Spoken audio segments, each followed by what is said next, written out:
आता पाहूया राजकीय विश्वात काय सुरू आहे त्या संदर्भातल्या टॉप 9 बातम्या।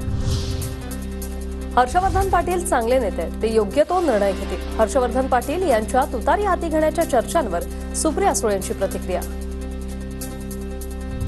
तानाजी सावंतांचे पुतणे अनिल सावंतांनी घेतली शरद पवारांची भेट। अनिल सावंत पंढरपूरच्या मंगळवेढामधून निवडणूक लढवण्याची शक्यता। ही राजकीय भेट नसल्याची सावंतांची प्रतिक्रिया। महाराष्ट्रात जातीयवाद आणि फोडाफोडीच्या राजकारणाची सुरुवात शरद पवारांनीच केली। जातीचं विष राष्ट्रवादीच्या स्थापनेनंतर पसरलं। राज ठाकरेंची शरद पवारांवर टीका। जातीमध्ये बघितलं जात नव्हतं, संत आपल्याकडे संत म्हणून बघितलं जायचं। या सगळ्या गोष्टी ज्या सुरू झाल्या या राष्ट्रवादी काँग्रेसच्या जन्मानंतर सुरू झाल्या आणि असा महाराष्ट्र हा याच्या अगोदर कधीच नव्हता। लोकांना फुकट पैसे नकोत, हाताला काम द्या। तसेही वाटले जाणारे पैसे हे करदात्यांचे। दरमहा पैसे वाटायला सरकारकडे पैसे आहेत का? अशा योजनांमुळे मतदान होणार नाही। राज ठाकरेंकडून लाडकी बहीण योजनेवर टीका।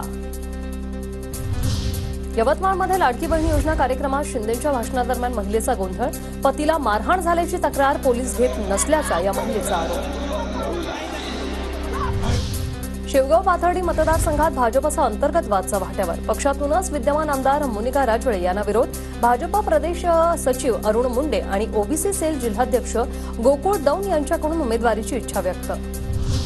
स्थानिक निवडणुका आणि ओबीसी आरक्षणावरील सुनावणी पुन्हा लांबणीवर। 15 ऑक्टोबरला होणार सुनावणी।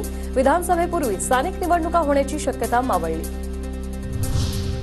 एक कर्मचारी कायम गाडीत राहील। केंद्राने सुरक्षा देताना सुचवलं, कुणाला गाडीत बसवायचं कुणाला नाही हा माझा अधिकार, मी सांगितलं।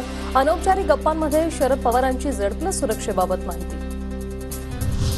भाजपची दुतोंडी भूमिका। बंगालमध्ये भाजपनं राजकारण केलं। आरोपींवर कारवाई व्हावी एवढीच आमची मागणी।